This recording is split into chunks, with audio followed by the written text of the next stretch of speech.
up, we'll be talking about the youth code. What's your code? Hello, I'm Shannon Skinner, and this is Extraordinary Women TV. Well, joining me in the studio is Kalista Zackhariyas. She's an actor, filmmaker, and founder of the Youth Code. Well, hello, Kalista. Welcome to the show. Well, it's good to be here. Thank you for having me. No, it's my pleasure. Now, you have started something recently called the Youth Code. Yes, it is something that's very, very close to my heart. We're just getting ready for our big launch. So, yeah, it's an exciting time. Okay, so let's talk about what is the Youth Code. The Youth Code is an organization that will be providing art and movement-based therapies to children in recovery from abuse. And we're doing this by taking the programs right into the shelters, right into the youth outreach programs, where the shelters and these programs, these trauma intervention programs, have absolutely no additional cost associated to them. We cover all of that. And we're the first of our kind across Canada. So I'm very, very excited about this. I'm looking forward to seeing where it can go. So, I mean, why did you start this organization? It's taken me a long time to be able to talk about this stuff. I think I had a lot of shame growing up with it. But I grew up as a ward at the Children's Aid. And there was a lot of childhood abuse in my life. And when I eventually gained guardianship of myself, I was a teenager with very little education, no money, and a lot of turbulent emotions that were running inside of me that I couldn't even understand. How I'm alive and sitting here today, it beats me. But I always said if I ever had a chance to work through that, that I would find a way to help other children that are going through that now. You know, child abuse is something where it's the ramifications of abuse in a child's life can really sometimes only manifest later in the adolescent years, and then sometimes carry straight through into adult life. And there's just so much there that they need support with in working through that. We need some consistent programming for that. And so there was a time when you were on the streets, you were homeless? Yes. Yeah. Yeah, it's a scary time. I look back on it and I know that if I did survive that, and at times when I look back, I'm not sure how I survived it. I have kids that are well, my oldest son is a teenager. And I look back and I look at him and I say, well, if this was him right now, what would he do? And so a question, you know, I definitely had someone watching out for me, and had some, you know, really helpful people that have come in and out of my life that I attribute a lot of my success to and where I am today. And I always said, you know, I don't know how a lot of these kids that are in recovery from such tragedy in their lives, I don't know how they're working through it. How did you find the courage to heal? I don't know if it was courage. I just don't think I had another choice. I spent a long time being a rebel without a cause. And I spent a long time with a lot of very turbulent emotions that I didn't know what to do with. Have I had depression? Yes, absolutely.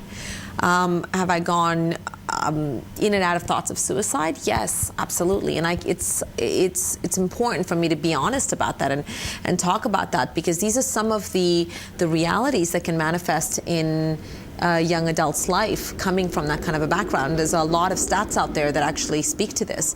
You know, if you've gone through abuse, there are some actually wonderful research papers out there that talk about how it lowers cognitive skills. There's higher dropout rates, increased obesity risks, suicide, depression, homelessness. These are all factors that are related to childhood abuse.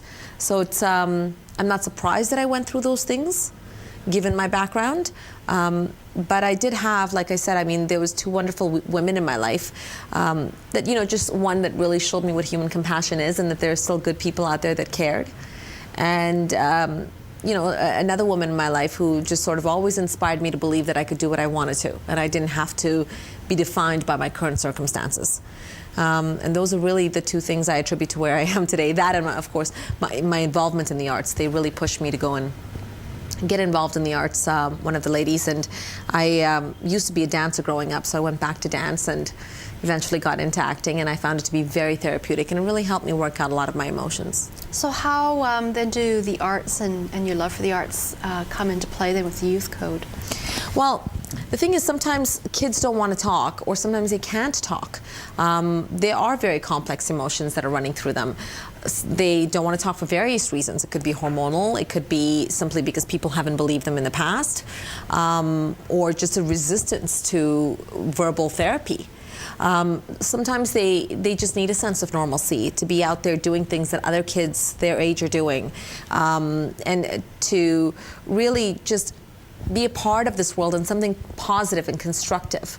You're either a victim or you're a survivor, and sometimes they need to move beyond that, and they have to start focusing on just living and shining and being and dreaming, which I think every child deserves the right to.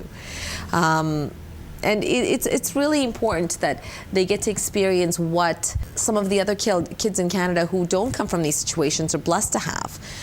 My kids were born into a very healthy environment, and I see them every time I take my kids to a dance class or it's a piano class. And I sit back and I look at the luxuries my children have. It really breaks my heart to think that there are so many children out there that don't have the exposure to these types of creative outlets. And that's what it is. It's a form of it's a form of therapy, it's a form of outlet, it's a way to, even when I act and I do a scene or I do a theater workshop, it's wonderful because there are things in that performance, in that moment, places that I'm willing to go to, that in my hurt and pain and my fears as an adult that I may not be willing to face. So it's a far less invasive and a more holistic approach, I think, to dealing with children in recovery. Now, in terms of organizing then, and getting the youth code off the ground, what have been some of the challenges that you've experienced? I mean, this is the first time you've done a not-for-profit.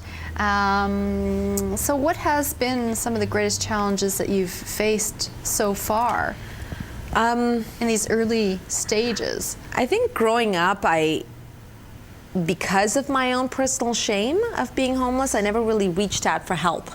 I would conceal all of that from everyone, and everybody thought I was great, I was doing well. So now I find that, and so I would never go to anybody for help. I'd always condition myself that I could do this on my own. And I think the biggest difference right now is that I'm learning to it's been a humbling experience where I've realized I have to be able to ask for help and really reach out to my networks and to the people that I know and enlist their support. And it's a lot of asking. Can you help with this? We're a nonprofit. We're just starting out.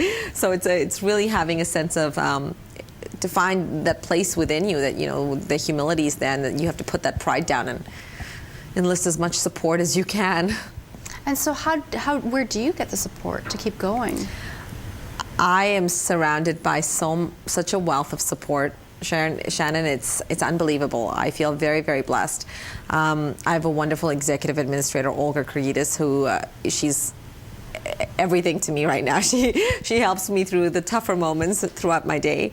And I've got a great support team at home as well for my kids, and my nanny. She's just wonderful. And so for you then, what is your hope to achieve with the Youth Code? I think my hope is that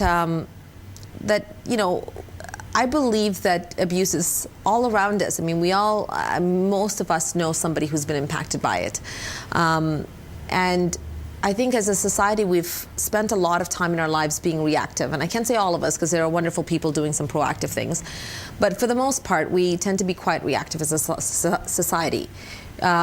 We wait until we see those stats play out, like, boys who've been exposed to violent abuse in their life are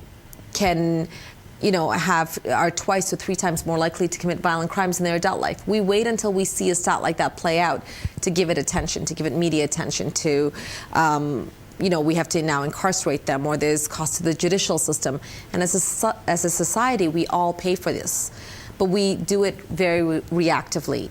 And I would much rather, I guess my hope is to do something very proactive with children so that we can maybe bring some of these numbers down and really give them a lot more possibilities to where they can go in the future and maybe defy some of those stats. Now, Kalista, we just have to take a quick break, and I know that you have a great success tip. So it's my good to know minute, and let's just jump in with your success tip. I think my biggest success tip for anyone is try not to give up on yourself. Don't accept anything less than what you know you can achieve. And just keep toughing it out and doing it again and again until you get there. Kalista, I have really enjoyed this time with you. For the viewers to find out more information about you on the internet, where do they go? They can go, if they want to find out anything about the Youth Code, it's theyouthcode.com. That's theyouthcode.com. And our Facebook page is facebook.com/theyouthcode. And our Twitter handle is @theyouthcode. If they want to find me personally, it's @onekalista on Twitter, and it's KalistaZackhariyas.com. Well, Kalista, thanks for being here today and for sharing your story, your touching story. And I wish you all the best with your acting, your filmmaking. Congratulations on the filmmaking. And with what you're doing with the Youth Code. You know what? I really appreciate people like you, because you help raise the awareness that people are trying to do in this world. And it means a lot to me that you've had me on your show. Thank you. Well, thank you. Well, I've been speaking with Kalista Zackhariyas. She is an actor, filmmaker, and founder of the Youth Code. Check it out. Well, if you are interested in finding out more about past guests, past episodes, more about the show, more about me, and to contact me, you can visit my website at extraordinarywomentv.com. Follow me on Twitter. I have lots of updates. If you are interested in transforming your life, I hope these stories have inspired you. You've been watching Extraordinary Women TV.